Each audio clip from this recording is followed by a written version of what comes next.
हमारे 5-6 लोगों का एक ग्रुप था और हम मतलब अलग अलग क्लास के लोगों को अलग अलग एक बुक मिलती थी और 7 दिन के अंदर हमें उस बुक को लौटाना होता था। तो हमने हॉस्टल में रहता था मैं और 7-8 लोगों का हमारा ग्रुप था। तो सब लोग अलग अलग किताब लेके आते थे और हम 7 दिन में वो सारी किताबें पढ़ जाते थे। तो हम एक वीक में 8 से 9 किताबें पढ़ लेते थे। बड़ी बड़ी 60-70 पेज की किताब होती थी, तो वो बहुत सारी चीजें हमने पढ़ ली। तो उसी के किताब के अंदर एक इंसिडेंट मुझे मिला। उसमें एक बहुत बूढ़े से इंसान थे, दाढ़ी वाड़ी बढ़ी हुई थी, ट्रेन में बैठे थे और ट्रेन चल रही थी। अचानक उनको कुछ सूझता है और वो जाके चेन खींच देते तो ट्रेन रुक जाती।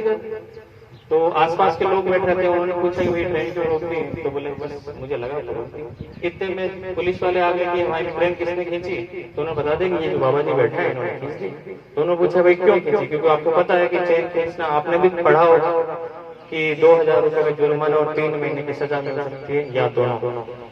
तो इसका मतलब है कि आपने एक इलीगल काम किया है तो आपको जेल हो सकती है। तो उन्होंने बोला कि यहाँ से 2 किलोमीटर आगे ट्रेन की पटरी टूटी हुई है, इसलिए मैं एक्सीडेंट को बचाने के लिए चेन खींच दिया। तो सब लोग हंसने लगे। आप में से कितने लोगों को ये बात सच लगती है कि मैं यहाँ बैठे बैठे ट्रेन में बता दूं कि 2 किलोमीटर आगे पटरी टूटी हुई है? कितने लोगों को ये चीज सच लगती है? हाथ खड़े करके बताओ। बात समझ में आ रही है? एक भी स्टूडेंट टीचर नहीं है जो इस बात पर भरोसा करेगा कि ये बात सही है कि मुझे यहाँ ट्रेन में बैठे बैठे पता चल जाए कि 2 किलोमीटर है। अगर वो पट्टी मैंने नहीं तोड़ी है तो, अगर मैंने तोड़ी तो पता होगा, लेकिन ये चीज तो थी नहीं। तो उन्होंने वही हंसा हो कि ये क्या मजाक है। तो बोले कि आप देख के आ जाओ और नहीं लगेगा तो फिर आप बोलो। तो फिर एक टीम गई वहां पे और उन्होंने जाके देखा उसको, और सच में वहां पे ट्रेन की पटरी टूटी हुई थी। तो उन्होंने एकदम आश्चर्य से बोले या तो तुम्हारी चाल है इसमें, मैं तो बताऊँ तुम्हें कैसे पता चला? तो उन्होंने बताया था कि मैं एक इंजीनियर हूँ और इंजीनियर हूँ तो ट्रेन की पटरी पे चलने से जो कनेक्टिविटी की प्रॉब्लम होती है, मुझे ऐसा लगा कि आगे कनेक्टिविटी नहीं है, ऐसा मुझे लगा। और ये मेरे अपने इंजीनियरिंग के नॉलेज का भरोसा था कि मैंने ये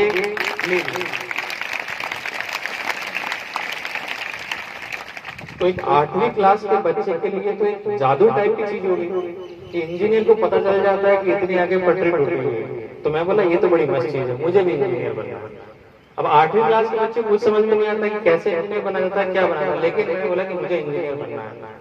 सिग्नेचर डिजाइन करने का शौक मुझे थोड़ा बचपन से था। मैं अलग अलग अपने टीचरों के सिग्नेचर किया करता था, ठीक है, और उसके बहुत सारे फायदे होते हैं, आप लोग जानते होंगे, ठीक है। और ये मैं अपने लिए कम करता था क्योंकि मैं तो हॉस्टल में रहता था, तो हॉस्टल में ज्यादा जरूरत पड़ती नहीं थी, लेकिन मैं अपने साथियों की बहुत मदद करता था, ठीक है। उनके पेरेंट्स के सिग्नेचर में कर देता था तो उनकी छुट्टी पास करवा देता था। जो फिर जब हम वार्षिकोत्सव टाइप का होता था या लास्ट में जब एग्जाम खत्म होता तो अवार्ड दिए जाते थे, तो बहुत सारे लोगों की मार्कशीट में हम मार्क्स भी चेंज कर देते थे, ठीक है, क्योंकि साइन कर देते थे और घर पे जाते थे तो फाइनल मार्कशीट रहती तो उनको थोड़े जूते कम पड़ते थे।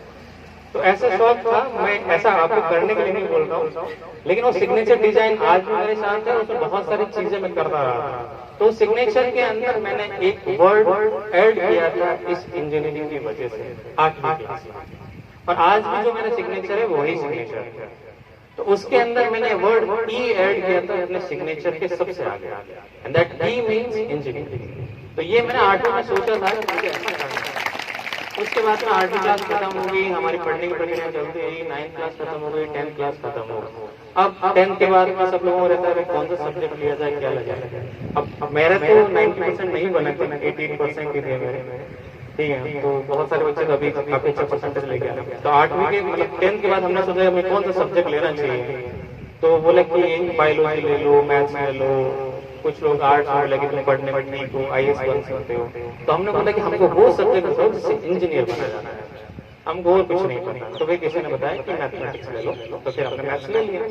फिर सारी प्रक्रिया चलती 11वीं 12वीं में हमारे यहाँ पे कंपटीशन का उतना तरीका होता नहीं है, तो 11वीं निकल गई, 12वीं निकल गई। फिर हमने एक बार बांका कॉलेज में BSc में एडमिशन लेने का सोचा।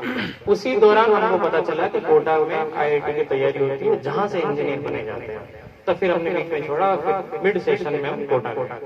और कोटा जाके हम वहाँ पे तैयारी किए, 2-3 साल की हमारी तैयारी हुई। वो घटना मैं आपको दूसरे पेज में बताऊंगा, ठीक है। वो हुई और उसके बाद 2006 में एडमिशन हुआ, 2010 के अंदर मैं इंजीनियर बन। तो जो 10 साल पहले मैंने एक सपना देखा था, वो सपना 10 साल बाद पूरा हुआ। इसी के बाद में जब मैं कॉलेज के 3rd ईयर में था, तब मेरे को जापान जाने का मौका मिला। तो जब जापान में आपने देखा होगा बहुत सारे प्रधानमंत्री की, राष्ट्रपति की कोई विजिट होती है, तो कुछ फोटो अखबार में आते हैं या फिर टीवी पे देखे होंगे आपने, किस टाइप से टेबल पे बैठे रहते हैं वो, और एक इंडियन फ्लैग और जापानीज फ्लैग ऐसे क्रॉस बना हुआ रहता है। जापान का झंडा आपने देखा होगा, उगता हुआ सूरज है, अपना तिरंगा होता है। तो वो हमारे सामने भी था, हम कुछ डेलीगेशन साइन कर रहे थे, डिबेट डिस्कशन में पार्टिसिपेट कर रहे थे। तो वो चीज मुझे बहुत अच्छी लगी, कितना रेस्पेक्ट, क्योंकि मैं इंडियन गवर्नमेंट का एक रिप्रेजेंटेटिव बन के वहाँ पे गया था। तो मुझे देखा कि यार ये चीज मुझे बहुत अच्छी है, तो ये चीज मुझे परमानेंट कैसे मिल सकती है। उसी दौरान जब हम वहाँ पे एम्बेसी में गए थे, जो एम्बेसी में वहाँ पे काउंसलर होते हैं, एम्बेसडर होते हैं, उन्होंने अपना एक कार्ड मुझे दिया। उस कार्ड के ऊपर जो अशोक स्तंभ बना हुआ था वो गोल्डन कलर में बना हुआ था। तो वो कार्ड मुझे बहुत अच्छा लगा। तो बोले कि ये दोनों चीजें मुझे कैसे मिल सकती है, तो बोला कि सिविल सर्विसेज में जाने से मिल सकती है। बाकी 1st year 2nd year 3rd year तक हमारा IAS बनने का कोई मकसद नहीं था, और हमको अभी भी बोलते हैं IAS बहुत ही खराब चीज होती है। क्यों खराब चीज होती है बताओ? क्योंकि पिछले 70 साल से कितने सारे IAS आए, देश की स्थिति यही क्यों है? क्योंकि इम्प्लीमेंटेशन, पॉलिसियां हमारी जितनी बनी है, पॉलिसियां हमारी बहुत अच्छी बनी है, लेकिन इम्प्लीमेंटेशन खराब। तो इसका मतलब IAS बनना इज नॉट द सॉल्यूशन। अगर IAS बन के हम काम करें तो बहुत कुछ कर सकते हैं। तो IAS वो अपॉर्चुनिटी है जहां अगर आप काम करो तो इनफाइनाइट अपॉर्चुनिटीज है, और अगर काम ना करो तो इनफाइनाइट अपॉर्चुनिटी। और हमारे कॉलेज में ऐसा सिस्टम नहीं था, क्योंकि हम प्राइवेट जॉब में करते थे, मैक्सिमम IIT के अंदर में रहती थी, फिर सीधा US जाने का, यूरोप जाने का था। लेकिन फिर मैंने अपना चेंज किया पैटर्न। 2009 में जब 3rd ईयर में था, मैंने इसे देखी, फिर मैंने उन चीजों को इंटरेक्ट किया, फिर लोगों से मिला कि क्यों चीजें नहीं हो पाती। बहुत सारी चीजें मनन करने के बाद लगा कि सोल्यूशन यही हो सकता है। अगर ये प्रॉब्लम है तो इसका सोल्यूशन भी इसी रास्ते से निकलेगा। उसके बाद फिर मैं 2009 में वापस आया, फिर बैठ के कैरियर आगे डिसीजन लिया, फिर बोले अब आइए। उसके बाद मैंने अपने सिग्नेचर में दूसरा चेंज किया। क्यों सिग्नेचर में ऐसा क्यों करता हूं मैं समझता हूं? क्योंकि सिग्नेचर वो चीज है जो हम बार बार करते रहते हैं। तो आपको अपना लक्ष्य हमेशा याद रखना। तो मैं जितनी बार चीजें करता था, मैंने सिग्नेचर में दूसरा चेंज किया, और अब की बार मैंने सिग्नेचर के अंत में 3 डॉट ऐड किया, 1 डॉट, 2 डॉट, और तीसरा डॉट जो वो S के फॉर्म में, दैट मीन्स IAS। क्योंकि हम अगर ये लिखें तो हमारे लोग मजाक बनाते हैं। जैसे आज मेरा सिग्नेचर है, उसमें लोगों को पता नहीं चलता कि ये E लिखा हुआ, क्योंकि मेरा सिग्नेचर हिंदी में और E इंग्लिश में, तो लोग उसे धर समझ लेते हैं। ठीक है, लेकिन मुझे जब भी करता हूँ तो वो मुझे लक्ष्य याद है। तो 2009 के अंदर मैंने वो 3 डॉट ऐड किए, और वो ऐड करके फिर मैं उस सपने को जीना शुरू किया। और उसके बाद 2019 में फिर से 10 साल बाद, ठीक है, वो लक्ष्य हासिल। तो वो जो चीज आप समझ रहे हैं, तो सबसे इम्पोर्टेंट चीज क्या है कि हमको सपना देखना चाहिए। सपना क्या होता है? कोई बताएगा सपना क्या होता है? एक सपना हम रात में सोते हुए देखते, क्या वो सपना है? तो सपना क्या होता है? सपना वो होता है जिसके लिए हमेशा अपने माइंड में याद रहना चाहिए कि हमें ये करना है।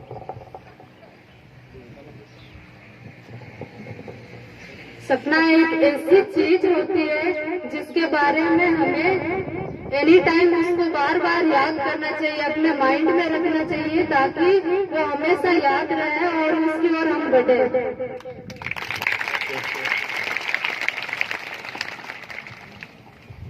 सपना वो नहीं होता है जो सोते हुए देखा जाता है, सपना वो होता है जो सोने ही नहीं देता। यही बात हमें हमेशा वो चीज एक बेचैनी की तरह अनुभव होती है कि मुझे ये करना है, मुझे ये करना है। और एक बार अगर आपने कोई चीज ठान ली, ठानने से पहले आप 15 जगह पूछिए। और सबसे इम्पोर्टेंट चीज है जो फैकल्टीज आपको प्रोवाइड करती है, और मैं आपको बहुत बहुत धन्यवाद देना चाहूंगा, जो चीज सबसे ज्यादा मुझे इम्प्रेस किए, जो सारे टीचर्स का विद क्वालिफिकेशन आपने बोर्ड पे जो लिखा है वो सबसे बेस्ट चीज है। और आपके यहाँ इतने काबिल टीचर हैं, तो अगर आपको जो लक्ष्य निर्धारित करना है, जो सपना आपको देखना है, वो आप अपने टीचर से डिस्कस कीजिए। उससे पहले आप कई बार उसको मिटाइए, उसको इरेज कीजिए, उसको वापस बनाइए। लेकिन जब आपका एक बार लक्ष्य बन जाता है, उसके बाद में जीना उसी के साथ, मरना उसी के साथ। यही उस सपने को जीने का एकमात्र तरीका होता है। अब उस सपने को पाने के लिए आपको बहुत सारे अप्स एंड डाउन्स आएंगे। जैसे ये सफर जो हुआ है, जो अगर मैं आज आपके सामने हूँ, तो ये रिजल्ट के बाद की घटना है। मैं इस प्रक्रिया में पिछले 5 साल से लगा हुआ हूँ, और मेरे जो सोच है, मेरी जो विचार है, मेरे जो तरीका है, वो इस सिलेक्शन के बाद में एक रत्ती भर भी चेंज नहीं हुआ है। तो मैं पहले भी इसी प्रकार था, अब भी इसी प्रकार हूँ, लेकिन एक प्लेटफॉर्म मुझे मिला है, और वो इस आईएएस का और सिविल सर्विसेज का जो प्लेटफॉर्म है, वो इस प्लेटफॉर्म की ब्यूटी है कि ये आपको कई लोगों तक पहुंचा देता है। आप कई लोगों से इंटरेक्ट करते हो, आप उनकी चीजों को बदलने का उनके अंदर एक जुनून पैदा कर सकते हो। ये चीज मुझे इस प्लेटफॉर्म ने दी है, और इसकी वजह से मैं आप लोगों के सामने हूँ। तो आप प्रक्रिया के बीच में कितनी बार लोगों से गुजरते हो, ये आपके साथ रहता है। 2013 में मैंने पहला इंटरव्यू दिया था, जो इस प्रक्रिया का फाइनल स्टेज है। यानी कि हम गेट में घुस के आए थे, लेकिन हमको अंदर जाने के बजाय बाहर घुस। दूसरी बार भी वापस मैं गेट में गया, लेकिन उन्होंने बोला कि थोड़ी और मेहनत करो फिर आओ। तीसरी बार भी मैं अंदर गया, लेकिन चौथी बार के अंदर लगा कि हाँ, अब इसको प्रॉपर्ली जाना चाहिए। सचिन तेंदुलकर के बारे में लोग सब जानते हैं।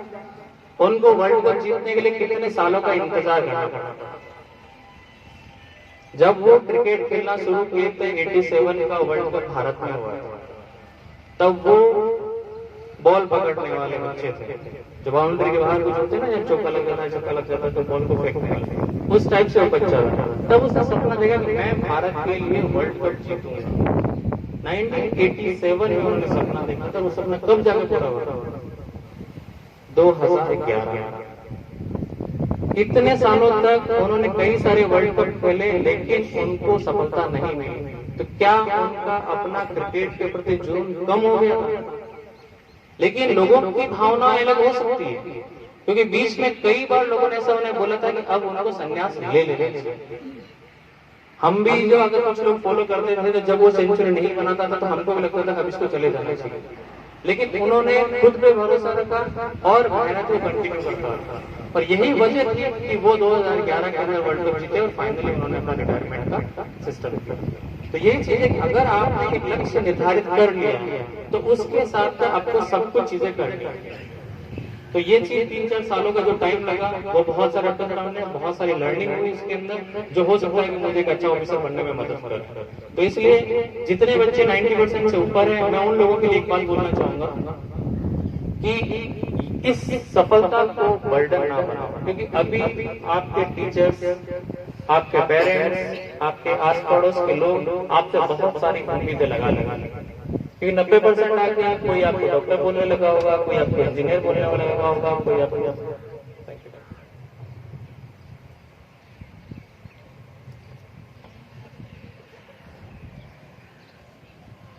कुछ लोग आपको आईएएस बोलने लगे होंगे, और जब आप तैयारी शुरू करोगे तो आप एक डिफरेंट वर्ल्ड में जाओगे, जो कंपटीशन के वर्ल्ड। कंपटीशन के वर्ल्ड में ये मैटर नहीं करता है कि आप कितना अच्छा हो, कंपटीशन में ये मैटर करता है कि आपका कॉम्पिटिटर कितना अच्छा करता है। अगर हमारा कंपटीशन है, मैं बहुत अच्छा खेलता हूँ, तब भी मैं हार सकता हूँ, क्योंकि हो सकता है कि मेरे कॉम्पिटिटर मेरे से ज्यादा अच्छा खेलता हूँ। लेकिन बोर्ड के एग्जाम में, स्कूल में ये चीजें नहीं होती। मेरे भी 100% आ सकते हैं और इसके भी 100% आ सकते हैं, लेकिन कंपटीशन में ऐसा नहीं होता। बराबर भी नंबर आ जाएंगे, तब भी इन दोनों में कोई ना कोई क्राइटेरिया होता है, जिससे एक को फर्स्ट रैंक मिलेगी, एक को सेकंड रैंक मिलेगी। तो ये जो चीजें होती है अपनी चीजों को चूजने का, ये आपको टीचर्स से मिलेगी। और मैं तो ये बाकी जितने भी टीचर्स हैं उनके बारे में, उनके लिए एक